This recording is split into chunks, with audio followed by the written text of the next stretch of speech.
Buenas tardes, mi nombre es Uriel Bolívar y vengo a exponer la balanza de pagos. La balanza de pagos es el registro contable y sistemático de las transacciones que los residentes en el país efectúan con el resto del mundo durante un periodo determinado, generalmente un año, de acuerdo a Massa Zavala 2006, página 551. También es un documento contable en el que se registran todas las operaciones que los ciudadanos, empresas e instituciones de un país realizan con el resto del mundo durante un periodo determinado de tiempo, de acuerdo al Diccionario de Comercio Exterior, Pujol 2000, página 52. Ahora les voy a hablar un poco de las teorías de la balanza de pagos. El mercantilismo. En primer lugar, los mercantilistas restringían su concepto de relaciones económicas internacionales a las transacciones comerciales, por lo que su objetivo de política era obtener un superávit de exportación que permitía, bajo un régimen preclásico de patrón oro, una acumulación del metal precioso estimado como expresión de la riqueza. En prosecución de este objetivo, tendían a favorecer la exportación de bienes con alto valor agregado y restringir la importación de los bienes que tuviesen alto valor agregado. En cambio, permitían y estimulaban la importación de bienes de poco valor agregado. En términos reales, se favorece la exportación de manufacturas y se desestimaba su importación. Alternativamente, se restringía la exportación de productos primarios y se propiciaba su importación. El mito del oro no ha dejado de inspirar la propensión a su acumulación y tenencia. En otra perspectiva, un saldo favorable comercial que daba lugar a una entrada de metales preciosos, aumento de las reservas, es decir, implicaba la expansión de la oferta monetaria y, por tanto, un descenso de aquellas tasas de interés que estimulaban la demanda de inversión y la producción. Un saldo comercial adverso determinaba una salida de metales preciosos, una contracción monetaria y un alza en las tasas de interés, lo que no favorecía la inversión y la producción. El principio de la balanza comercial favorable estaba asociado con la política proteccionista y el fomento de las manufacturas. La teoría clásica. Los fundamentos de la teoría clásica de la balanza de pagos se exponen claramente en las obras principales de John Stuart Mill y Alfredo Marshall. El primero aportó los principios de la ecuación internacional y la relación del intercambio.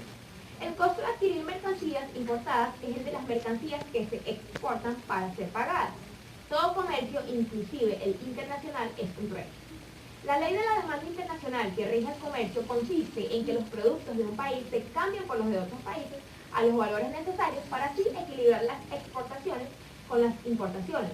Otra forma de expresarla es como la ecuación oferta-demanda, ya que la oferta de exportaciones implica realmente una demanda de importaciones. Esto es una demanda recíproca. Reflexiones posteriores a la definición de la ley mencionada llevaron a Mill a incorporar el elemento de la extensibilidad de la demanda, que ahora se denomina elasticidad, que tiene influencia en los términos de intercambio. La ecuación de valores internacionales en la sección de Mill condiciona necesariamente el equilibrio de la balanza comercial. Cualquier desajuste entre esos valores es corregido automáticamente por una relación sustentada en el equilibrio, en virtud de la extensibilidad o elasticidad de la oferta y demanda internacional, que determinan las modificaciones en demanda y oferta que permiten mantener el equilibrio. Teoría neoclásica. Analizaré tres autores generalmente considerados neoclásicos, exponentes de la escuela neoclásica: Alfredo Marshall, Wilfredo Pareto y Knut Wicksell. Representan tres regiones de Europa: Gran Bretaña, Italia y Suecia. Alfred Marshall. Aquí se hace referencia específica al memorándum sobre los efectos que producen en el comercio internacional las diferencias entre las monedas de las distintas naciones. Este autor destaca la influencia recíproca entre el tipo de cambio y el comercio internacional. Este tiende a equilibrar la oferta y la demanda de oro, de modo que los precios de este metal se igualan entre los países, abstracción hecha de los costos de transporte. La cotización de las letras de cambio, es decir, las divisas, tiene como límite los puntos del oro, más allá de los cuales se impone la conveniencia del traslado de oro monetario desde el país deudor del acreedor. Ello implica que las fluctuaciones del cambio están acotadas por los costos del transporte del oro. No es necesario que la oferta y la demanda de divisas sean iguales, pues es posible que la oferta y la demanda de divisas sean documentos representativos posibles de utilizar para los pagos internacionales. No es necesario que la oferta y la demanda de divisas sean iguales, pues es posible utilizar para los pagos internacionales documentos representativos de transferencia de capital.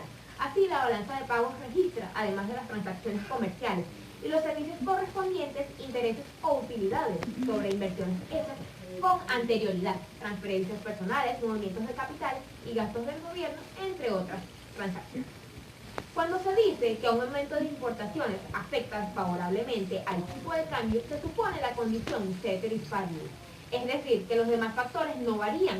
Al considerar estos otros factores, tales como el aumento de la exportación, la entrada de capital y transferencias, se abre camino a la posibilidad del equilibrio, lo que implica que las variaciones del tipo de cambio tienen influencia en uno u otro sentido y tales variaciones facilitan el mantenimiento o el restablecimiento del equilibrio. En el caso particular de que una mercancía pueda tener influencia en el ajuste de la balanza comercial, hay que tener en cuenta la dimensión del mercado exterior de esa mercancía. Por lo general, el comercio internacional consiste en una diversidad de mercancías, cuyas variaciones simultáneas pueden compensarse en cuanto al equilibrio de la balanza comercial. Pareto. Una balanza comercial favorable no es indicativa per se del enriquecimiento de un país. En el mismo orden de ideas, un país no se empobrece porque su balanza comercial sea desfavorable. Pareto llega a decir que es una tontería la que relaciona el signo de la balanza comercial con el desenvolvimiento económico general del país. En este sentido, nuestro autor es el más antimercantilista de los escritores neoclásicos. Los movimientos de oro monetario sirven para restablecer el equilibrio cuando éste es perturbado, pero a la larga estos movimientos se compensan. Hay que tener en cuenta no solo el intercambio comercial, sino también las transacciones relativas al capital, para evaluar el curso de los pagos internacionales. El error clásico es el de limitar el equilibrio económico internacional al movimiento de las mercancías. Wixel define la balanza de pagos como la relación entre los créditos y las deudas totales de un país. Indica que la mayoría de esas posiciones tienen su origen en el tráfico mercantil internacional. La balanza comercial es solo una parte, la más importante de los pagos entre países. Considera explícitamente la balanza de capital como un componente de la balanza de pagos. El excedente de créditos sobre débitos en este movimiento se compara con el saldo de la balanza comercial. Los movimientos de oro monetario sirven para equilibrar la balanza de pagos temporalmente, pero a la larga el equilibrio descansa en movimiento de mercancías diferentes del oro. Una balanza de pagos desfavorable se corrige por sí misma automáticamente, aunque ello implica la toma de medidas por parte de los agentes económicos. Sin estas alteraciones de precios o de la estructura del crédito, sin influencia alguna sobre el dinero, excepto que se envía al exterior temporalmente parte de las reservas de oro. Wixel anota, no obstante, que un aumento de la tasa de descuento ayudaría al proceso de restablecimiento del equilibrio. La teoría keynesiana. La versión autorizada del pensamiento keynesiano sobre la dinámica de la balanza de pagos y sus ajustes en caso de desequilibrio se expone a continuación con Schwab. Dos proposiciones de política económica y generalmente aceptadas en el criterio de este autor son, en primer lugar, los ingresos y el empleo dependen de la demanda agregada efectiva. Dos, no hay ningún mecanismo automático para mantener aquella demanda cerca del nivel de ocupación plena, por lo que se requiere una acción deliberada de la autoridad para lograrlo. La balanza de pagos depende igualmente del nivel de la demanda agregada efectiva. Tanto el equilibrio macroeconómico interno como el externo se realizan simultáneamente a un determinado nivel de aquella demanda. Sin embargo, no existe ningún mecanismo automático para lograr esta situación. Para analizar el problema, Schwab formula algunas consideraciones. A. Las fluctuaciones menores de los ingresos de exportación podrían ser asimiladas si el nivel de las reservas monetarias internacionales es adecuado. B. Una pérdida de ingresos de exportación prolongada y severa, pero no permanente, puede o debe ser tratada mediante restricciones cuantitativas de las importaciones, lo que ayudaría a mantener el nivel de pleno empleo. Una pérdida de los ingresos considerada haría indispensable una devaluación, sería la parte C. Estas posibilidades fueron presentadas en el informe oficial titulado Full Employment Inventory. Sin embargo, la posibilidad de que la demanda agregada interna sea excesiva no es contemplada en este documento. Habría que examinar la situación en este caso, junto con los salarios reales, la productividad a largo plazo y el movimiento de las reservas monetarias internacionales, porque se pueden ocasionar desequilibrios tanto internos como en la balanza de pagos. Tales variables juegan en un conjunto dinámico una serie de manifestaciones. Por ejemplo, el déficit de la balanza de pagos.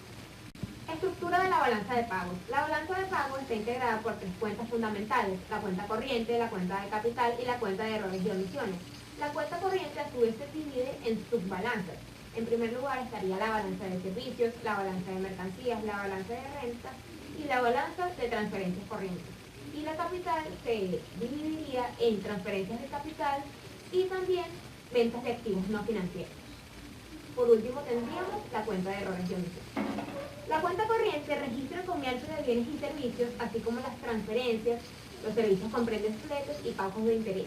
Los servicios también comprenden la renta neta de inversiones, los intereses y beneficios de los activos que tenemos en el extranjero, menos la renta que perciben los extranjeros por los activos que poseen en nuestro país. Las transferencias están formadas por las remesas, donaciones y ayudas. La balanza comercial simplemente registra el comercio de bienes. Sumando el comercio de servicios y las transferencias netas, obtenemos la balanza por cuenta corriente. La regla elemental de la contabilidad de la balanza de pagos es que cualquier transacción que dé lugar a un pago por parte de los residentes de un país es una partida del debe en la balanza de pagos de ese país.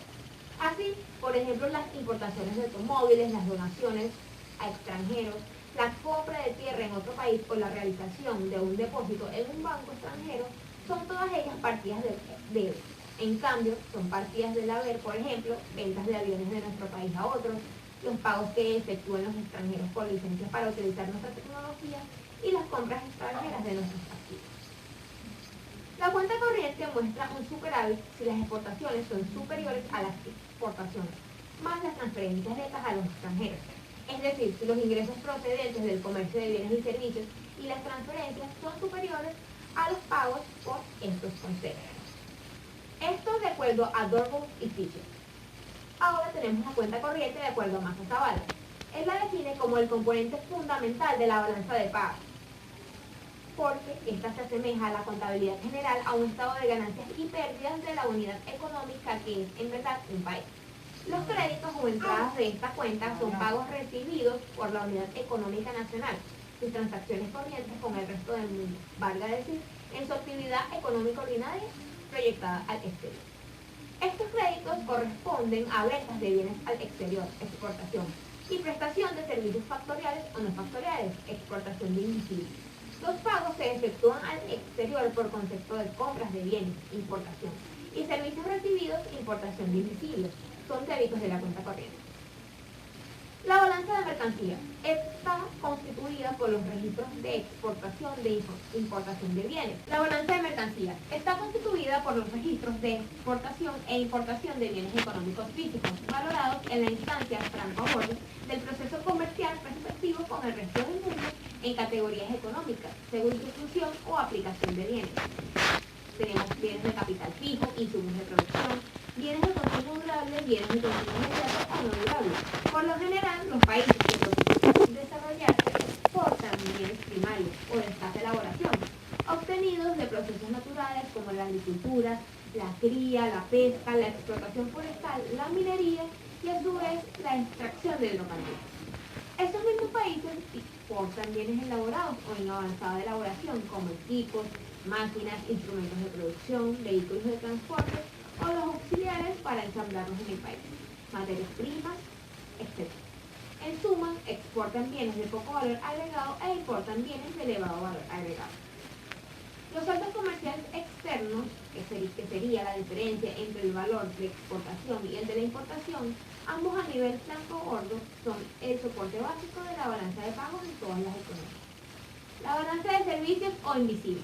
El intercambio internacional no se limita al movimiento de mercancías, es decir, bienes físicos, sino que incluye el movimiento virtual de servicios diversos, no tangibles o invisibles.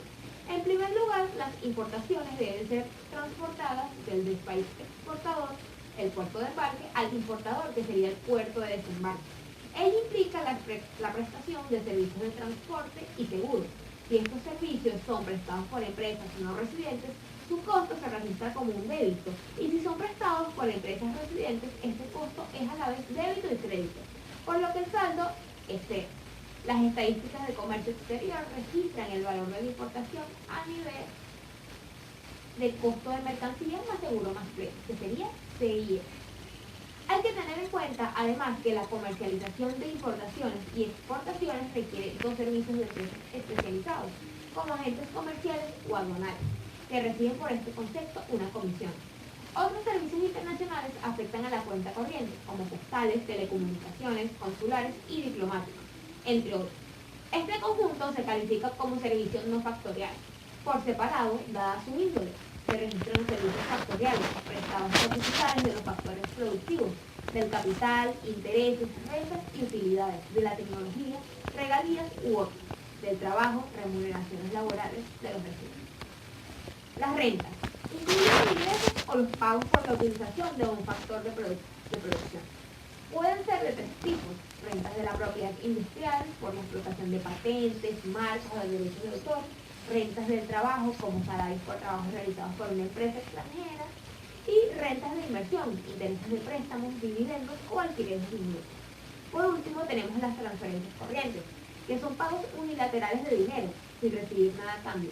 Por ejemplo, las remesas enviadas por los ciudadanos de otros países y las donaciones estatales son las partidas más representativas.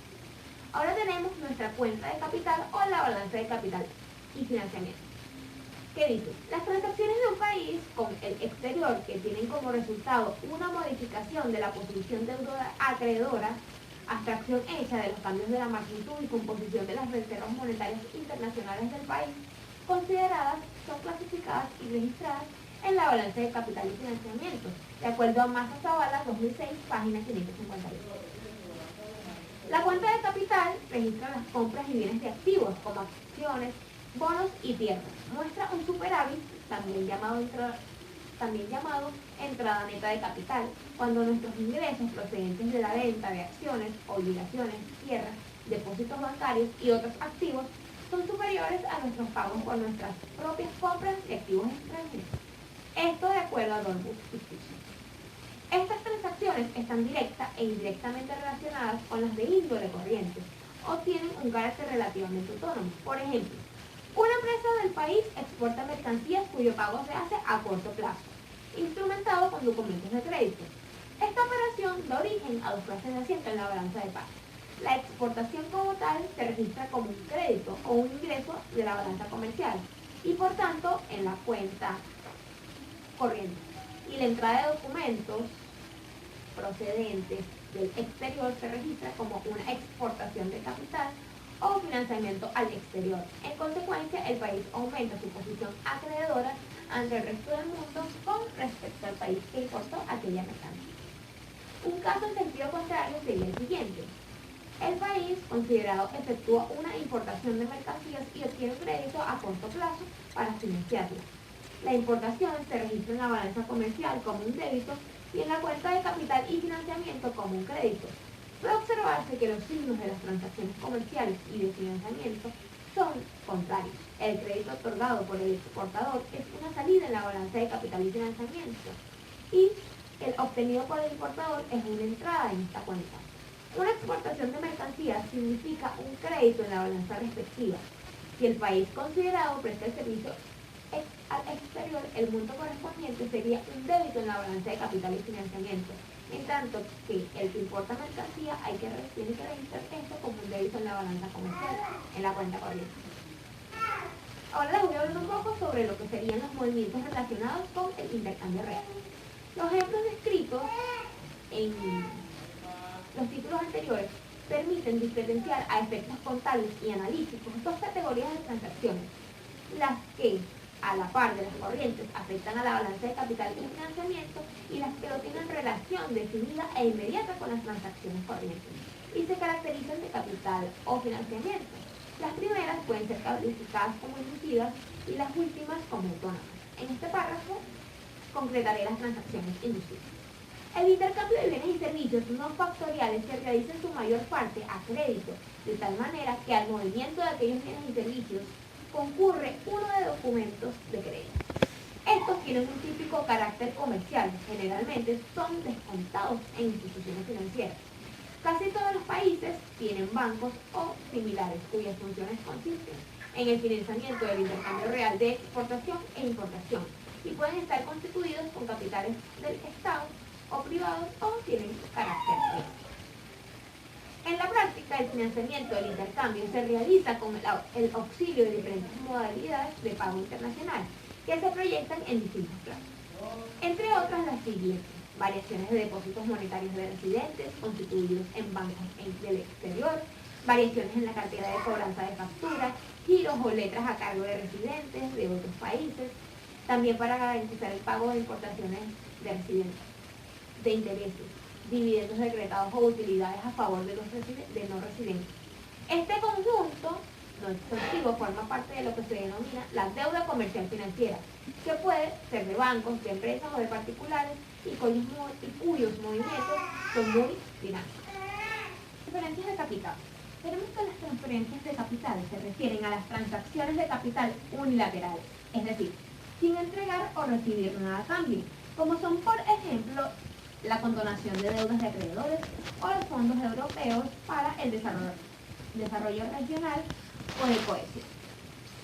La diferencia entre las transferencias corrientes y las de capital es su destino. Las primeras no tienen un destino específico, mientras que las segundas se consignan para la adquisición de bienes de inversión, infraestructuras principalmente.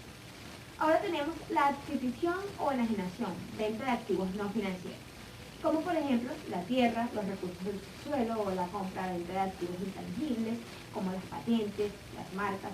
Los activos financieros, como acciones similares, se contabilizan en la balanza por cuenta financiera.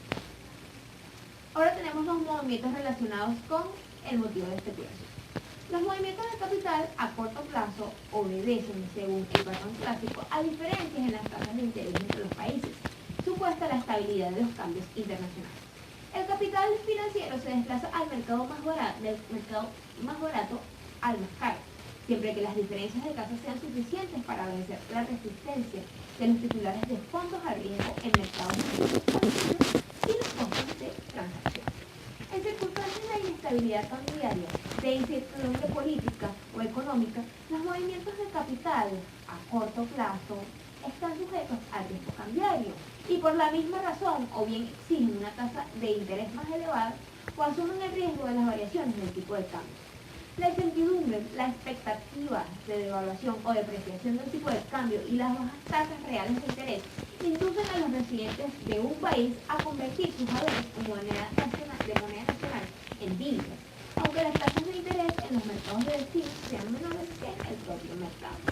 En la ponderación de alternativas para la colocación de fondos a corto plazo se tienen en cuenta los factores siguientes: el diferencial de intereses reales, la expectativa de depreciación o devaluación del propio signo monetario, el clima de negocios en el país de regreso de capital y la seguridad jurídica en el país de destino, entre otros.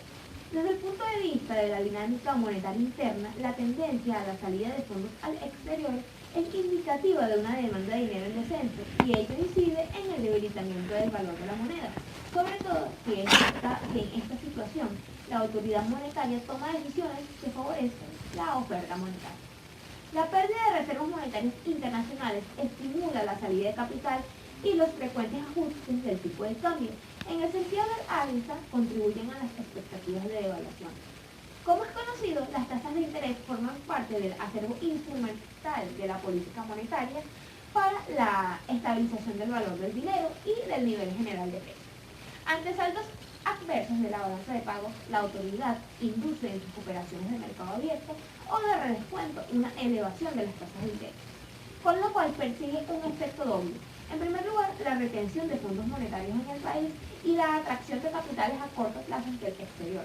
Sin embargo, hay que tener en cuenta el efecto desfavorable en la demanda agregada interna, es decir, el consumo e inversión, que se manifiesta en una declinación de la actividad económica real. De igual manera, para poder moderar presiones inflacionarias, la autoridad puede recurrir al alza de las tasas de interés con el propósito de inducir una contracción de la demanda agregada. Si se practican políticas públicas estabilizadoras en el orden monetario, fiscal y financiero, los movimientos de capital a corto plazo pueden servir como estabilización y en este caso el elemento especulario no está presente, dándose prioridad a la seguridad financiera y al diferencial en las tasas de interés. La especulación financiera, es decir, La expansión extraordinaria en valores bursátiles, impulsadas por las expectativas de ganancias atrapadas y considerables, genera movimientos de capital a corto plazo que tienen efectos desestabilizadores, pues los mismos que aportan fondos al mercado financiero se retiran de este tomada la ganancia o para evitar en lo posible el riesgo de la caída de los valores. Por otra parte, tenemos los movimientos relacionados con la inversión de largo plazo. Los movimientos de capital a largo plazo, considerados en la categoría de autónomos, tienen lugar principalmente en razón de las diferencias en las tasas del beneficio de las inversiones reales y determinan cambios duraderos en la provisión de capital con los diferentes receptores. Estos movimientos tienen una orientación preferentemente desde los países desarrollados a los que procuran desarrollarse. Sin embargo, también pueden orientarse de unos a otros países desarrollados, siempre en prosecución de mayores beneficios de largo plazo. En esencia, existe el motivo de las ventajas comparativas o competitivas en la producción y el comercio, basadas en diferencias de productividad. Es conveniente señalar que las transacciones internacionales generan transacciones en cuenta corriente. Las inversiones extranjeras no siempre se realizan en una entrada de divisas al país. Es posible que esas inversiones tomen la forma de una importación de bienes, no sujeta a pagos por el país receptor, o una prestación de servicios tecnológicos que da derecho al inversionista a una regalía o una importación. En el caso de una inversión que consiste en una importación de bienes sin exigencia de desembolso de divisas por el país receptor, los asientos contables serían los siguientes. La importación se registra como tal en la balanza comercial, es decir, la balanza de cuenta corriente, y la contrapartida es un crédito en la balanza de capital como una entrada de capital. Si la inversión se efectuara en parte de bienes y en parte de divisas, los registros serían los siguientes. La importación en la balanza comercial como un débito, la totalidad del valor de la inversión como un crédito en la balanza de capital y el ingreso de divisas como un crédito de la cuenta de reservas monetarias internacionales de un país. Por último tenemos la cuenta de errores y omisiones que integran la estructura de la balanza de pagos. La cuenta de errores y omisiones abarca lo que se conoce como el capital indeterminado. Es un ajuste por la discrepancia estadística de todas las demás cuentas de la balanza de pagos. El sistema de anotación de la balanza de pagos es de partida doble, es decir, cada anotación tiene su contrapartida, por lo que si la información estadística es correcta, el saldo es cero. En la práctica no es así, por lo que, debido a las deficiencias en los sistemas de información, resulta necesario utilizar esta partida para corregir las diferencias. Este renglón de la balanza de pagos establece las correcciones para determinar el saldo. Clasificación de los movimientos de capital. En primer lugar, tenemos el plazo. Los movimientos pueden ser de corto plazo, entre 1 y 2 años, de mediano plazo, de 3 a 5 años, y de largo plazo, más de 5 años. Aún es posible distinguir entre el largo plazo de alcance intermedio y largo plazo de alcance remoto, que sería el más de 15 años. En segundo lugar, tenemos el destino, que según este criterio los movimientos se clasifican en financieros y de inversión real. En tercer lugar tenemos las formas. La inversión puede realizarse de diferentes formas, en efectivo, a través de divisas, en especie, bienes económicos físicos, servicios tecnológicos, comerciales o una combinación de esas formas. Carácter del inversionista. Serían las instituciones multilaterales, gubernamentales, privadas como empresas particulares, sociales, fondos de pensiones y otros. El objeto funcional de la inversión sería la participación minoritaria en el capital accionario de la empresa, control de capital y la gestión. En el primer caso son de cartera o indirectas y en el otro caso serían de forma indirecta. Tenemos los instrumentos utilizados en el área de capital, que serían bonos de plazo y tasas de interés fijo, acciones de rendimiento variable, pagarés, letras de cambio, préstamos, documentos, combinación de instrumentos. Y por último, la ubicación de la balanza de pagos, que serían movimientos relacionados con el comercio exterior, inducidos o movimientos autónomos. Ahora tenemos la balanza de pagos sectorial, que sería la clasificación de los pagos internacionales de un país por sectores económicos e institucionales, lo que puede ser útil en el análisis de flujos y actores de transacciones. Esto de acuerdo a Massa Zavala 2006, página 566. Una primera clasificación, que podría denominarse estructural, comprende dos sectores: el primario extractivo exportador y la economía nacional no extractiva. Los países cuya principal fuente de ingresos cambiarios y fiscales consiste en exportación y exportación de hidrocarburos y minerales como petróleos, minerías, en alguna época de su evolución en la actualidad serían países ejemplificados de este sector: Perú, Bolivia, Chile y Venezuela en América Latina. La economía primaria exportadora. Durante el siglo XX, la economía mundial sufrió importantes transformaciones de todo orden en el campo energético: la sustitución del carbón mineral por los hidrocarburos. La economía primaria exportadora. Durante el siglo XX, la economía mundial sufrió importantes transformaciones de todo orden. En el campo energético, la sustitución del carbón mineral por los hidrocarburos, principalmente el petróleo como fuente de energía. Y desde luego, prácticamente todos los medios de transporte y gran parte de las plantas generadoras de electricidad funcionaron con hidrocarburos. Los países en cuyos subsuelos yacen acumulaciones considerables de hidrocarburos que no han alcanzado el desarrollo económico se han especializado en la extracción de esas materias con destino principalmente a la exportación. La escasa o nula diversificación de esas economías tiene como consecuencia que la actividad extractiva exportadora sea determinante en la economía, constituyéndose en fuente básica de divisas e ingresos fiscales. La extracción, refinación y comercialización de hidrocarburos junto con las actividades conexas han adquirido un desarrollo tecnológico y financiero equiparable al de las grandes industrias, salvo la dependencia absoluta con aquellos países poseedores de los yacimientos. Forman parte funcional de un complejo internacional que se extiende desde la explotación primaria hasta los combustibles, pasando por el procedimiento secundario, y generan no solo combustibles, sino una gama múltiple y creciente de productos de gran demanda en los mercados mundiales. Las características mencionadas se perfilan claramente en cuanto a las transacciones internacionales e internas del país considerado, dando lugar a una peculiaridad en la balanza de pagos, en el sentido de que se puede identificar precisamente el conjunto de transacciones del sector como una balanza específica de pagos, estructuralmente superavitaria. El valor de las exportaciones es suficiente para atender el pago de los insumos importados por el sector y, por tanto, en cuenta corriente presenta saldos favorables. El excedente financiero permite cubrir las necesidades de financiamiento y capitalización del mismo sector, y aún queda un margen positivo para la economía nacional. La economía nacional no extractiva.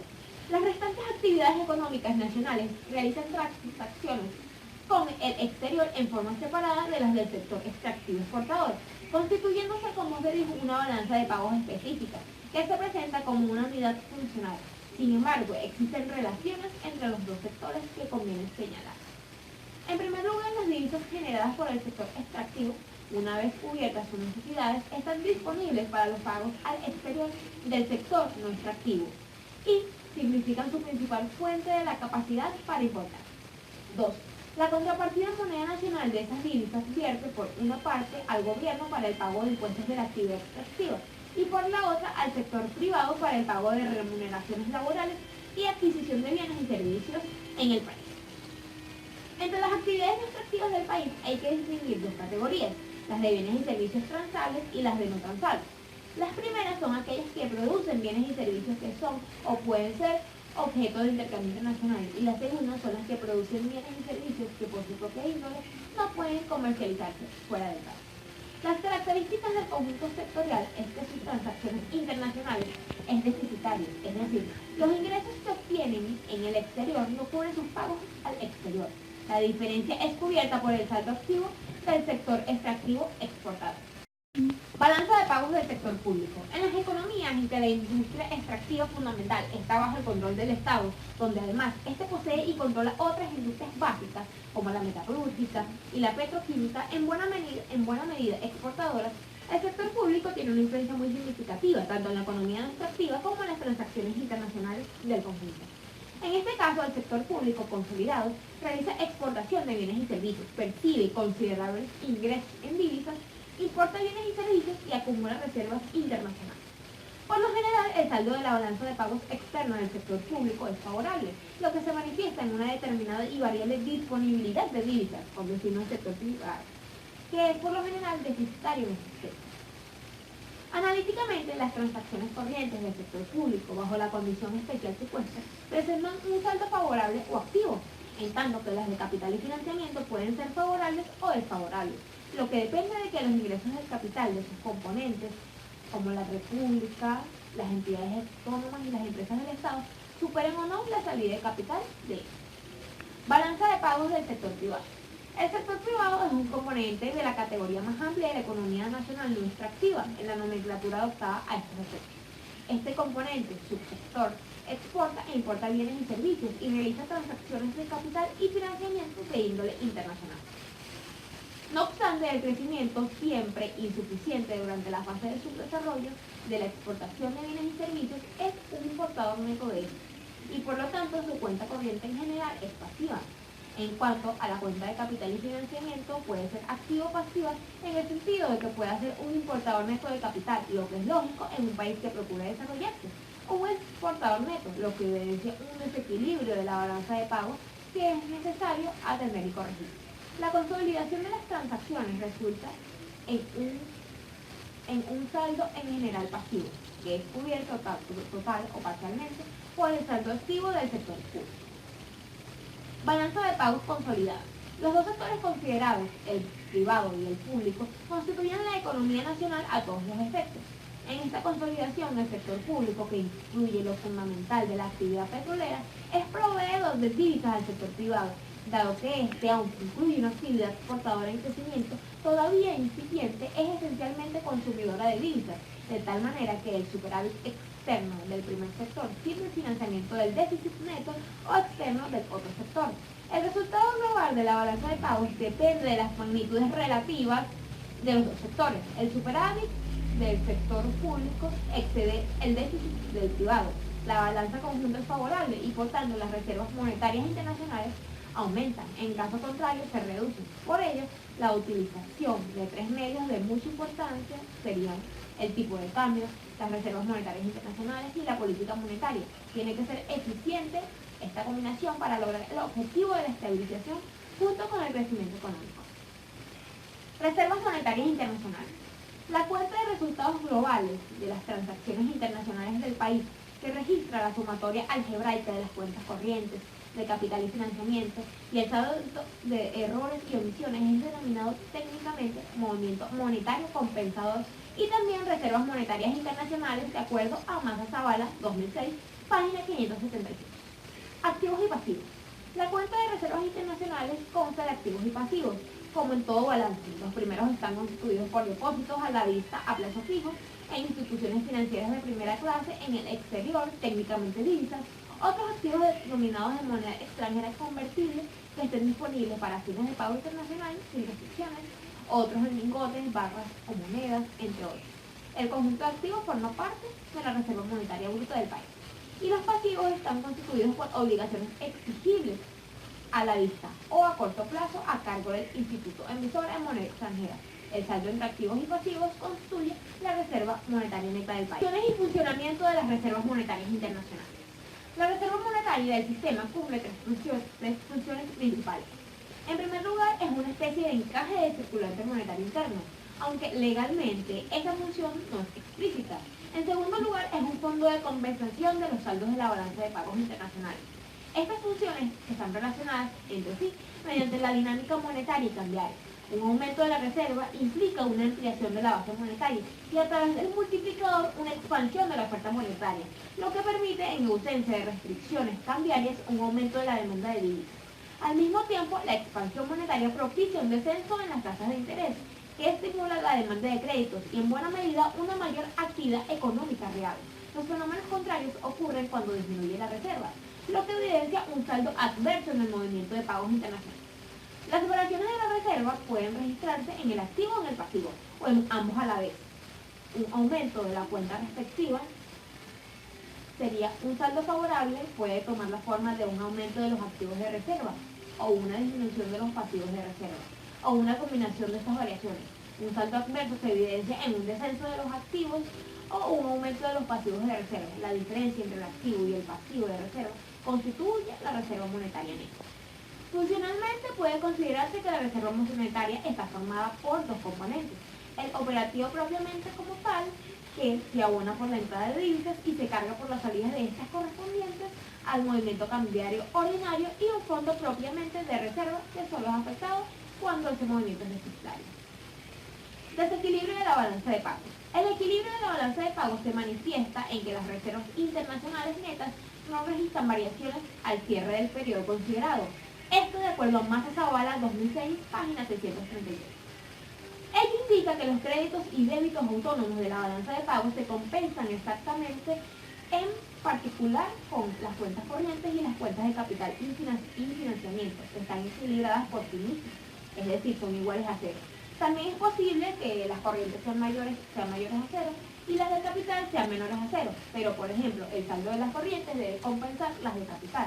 Por lo general, el excedente en corrientes permite que un déficit de capital sea cubierto.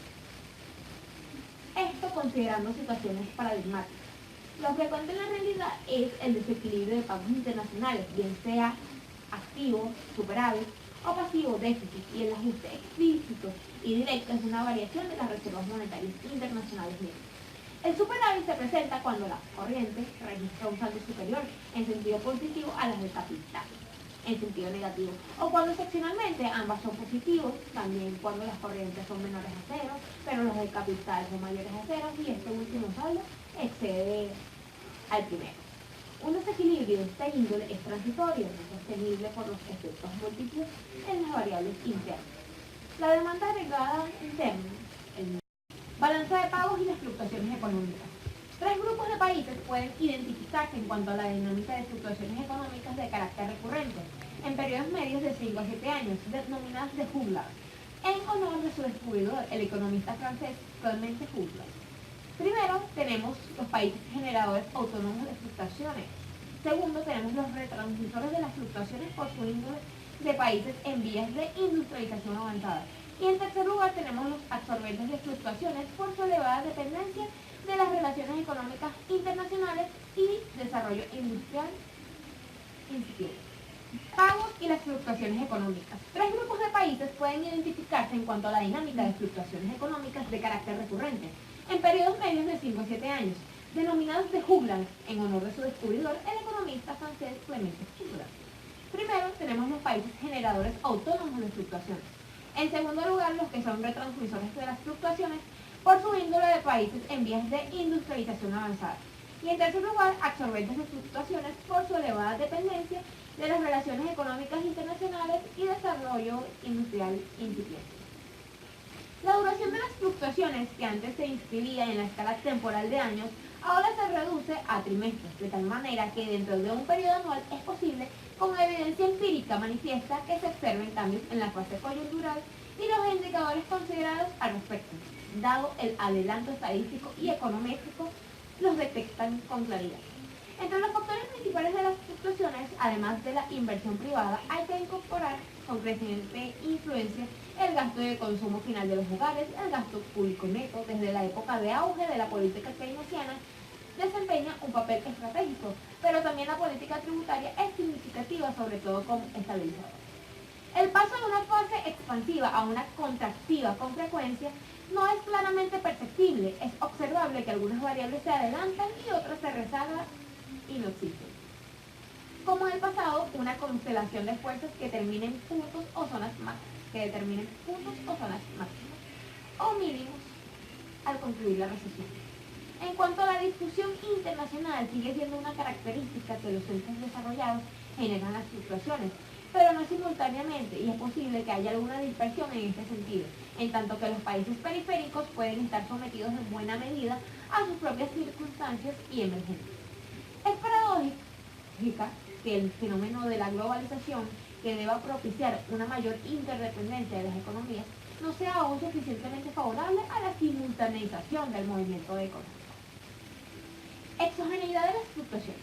Por supuesto, los pagos internacionales de un país reflejan con elevada nitidez los impulsos y debilitamientos que éste sufre en sus relaciones externas, mientras Mientras mayor sea el grado de apertura de la economía nacional, más sensible es a los factores externos.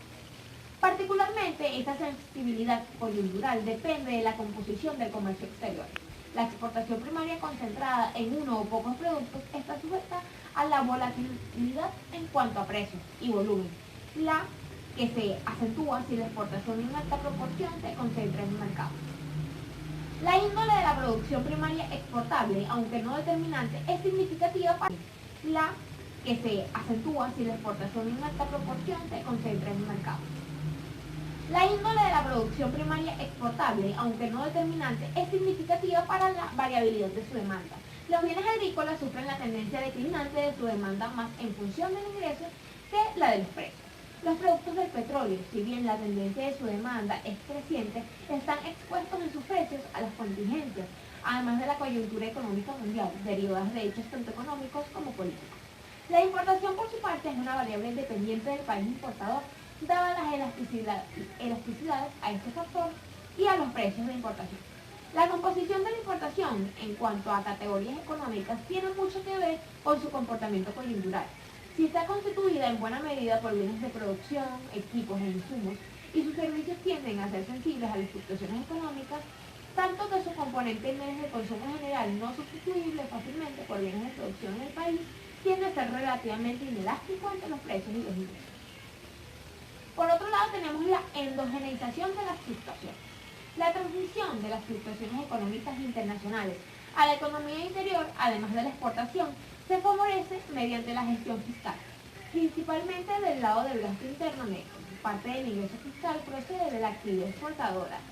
Otra parte de los derechos de importación que, dada la tarifa aduanera, dependen del valor de esta, que es función a su vez de la capacidad para importar generada por la exportación, y una parte significativa de los impuestos directos e indirectos internos, cuya recaudación varía en función del PIB. Todo ello está interrelacionado. La variable estratégica de la coyuntura interna es el gasto público neto del país, diferencia entre el ingreso fiscal ordinario recaudado de fuentes internas y el gasto efectivamente realizado en el país por el gobierno, entidades y empresas del Estado.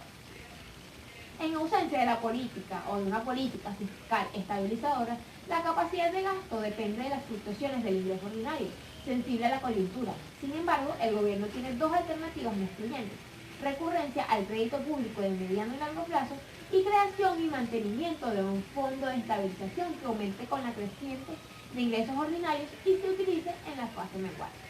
En la medida que la economía se desarrolla, la inversión privada en capital fijo va adquiriendo autonomía y significado como factor de la dinámica económica. En una primera etapa predomina el carácter de inducida en la inversión, dependiente de las variaciones de la demanda agregada interna. En una etapa posterior, la inversión bruta, fija privada, tiene un componente autónomo considerable y puede influir en el movimiento coyuntural con una gran fuerza primaria, sensible a la coyuntura. Sin embargo, el gobierno tiene dos alternativas no excluyentes: recurrencia al crédito público de mediano y largo plazo y creación y mantenimiento de un fondo de estabilización que aumente con la creciente de ingresos ordinarios y se utilice en la fase menguante. En la medida que la economía se desarrolla, la inversión privada en capital fijo va adquiriendo autonomía y significado como factor de la dinámica económica. En una primera etapa predomina el carácter de inducida en la inversión, dependiente de las variaciones de la demanda agregada interna.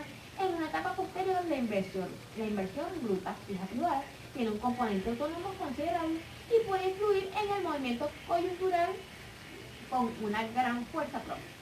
Parte del funcionamiento de esta inversión procede del exterior, bien mediante aportación directa o bien mediante créditos a largo plazo. En suma, las variables internas que reflejan, propician la difusión o refuerzan las fluctuaciones económicas externas son el gasto público en el país, la importación, la inversión privada y, no menos importante, el consumo final de los hogares. Por supuesto, las políticas públicas desempeñan un papel activo, bien sea como propagadores o bien sea como estabilizadores de la coyuntura. El tipo de cambio y las fluctuaciones económicas. El tipo de cambio es a la vez una variable dependiente e independiente con respecto a la dinámica de la balanza de pagos, de acuerdo a Massa Zavala 2006, página 658. Esta aparente contradicción se explica porque, como se ha visto, la oferta y la demanda de divisas, que en principio determinan el tipo de cambio, están estrechamente relacionadas con las transacciones internacionales internacionales de activos y pasivos del país. En fase de expansión económica, la oferta de divisas aumenta significativamente por encima del promedio de mediano plazo, pero también aumenta la demanda de divisas por razones obvias. En consecuencia, con un tipo de cambio variable, el medio que equilibra esos flujos es este. Con el tipo de cambio fijo, el mecanismo de ajuste es la variación de las reservas monetarias internacionales.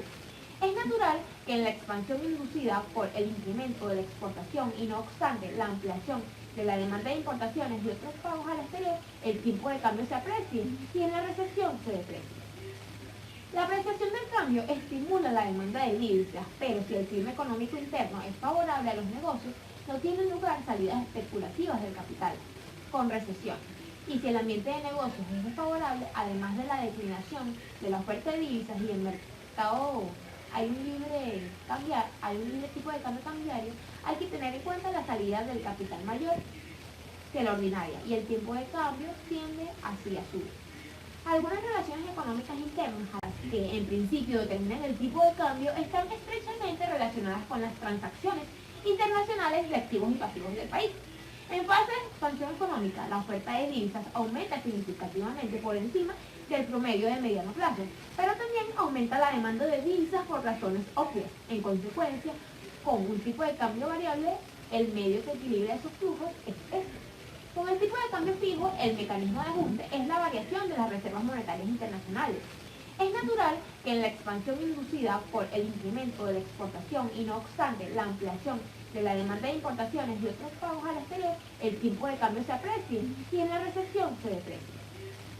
La apreciación del cambio estimula la demanda de divisas, pero si el clima económico interno es favorable a los negocios, no tienen lugar salidas especulativas del capital, con recesión.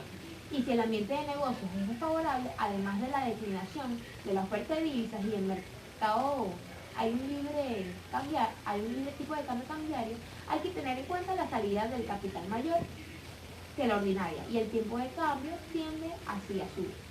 Algunas relaciones económicas internas ayudan a entender la función del tipo de cambio en las fluctuaciones económicas. En primer lugar, puede mencionarse la que existe entre la liquidez global exigible, compuesta por el dinero del Banco Central y los depósitos bancarios, a la vista y a plazo en el sistema financiero, por una parte, y el monto de las reservas monetarias internacionales, por la otra. Un tipo de cambio fuerte es indicado por una relación inferior a la unidad. En la medida que la liquidez supere a las reservas monetarias internacionales, el tipo de cambio se debilita, lo cual ocurre si la oferta de dinero excede de las necesidades normales de la moneda nacional. En este caso, abstracción hecha de otros factores. Las presiones inflacionarias aumentan. La relación entre la tasa de inflación en el país y la que prevalece en el resto del mundo es la indicativa de la fortaleza o de la debilidad del cambio, cuando el valor interno de la moneda se deprecia, su valor externo sigue en la misma dirección. En el caso de que el tipo de cambio sea variable, este aumenta si es fijo. El tipo de cambio se aprecia y se estimula la demanda de divisas. Si es fijo pero ajustable por la autoridad, el rezago en el ajuste, cuando el poder adquisitivo interno se deprecia, ocasiona una sobrevaluación, lo que afecta desfavorablemente la balanza de pagos. Un tipo de cambio fijo con estabilidad de precios propicia la estabilidad cambiaria y también el equilibrio.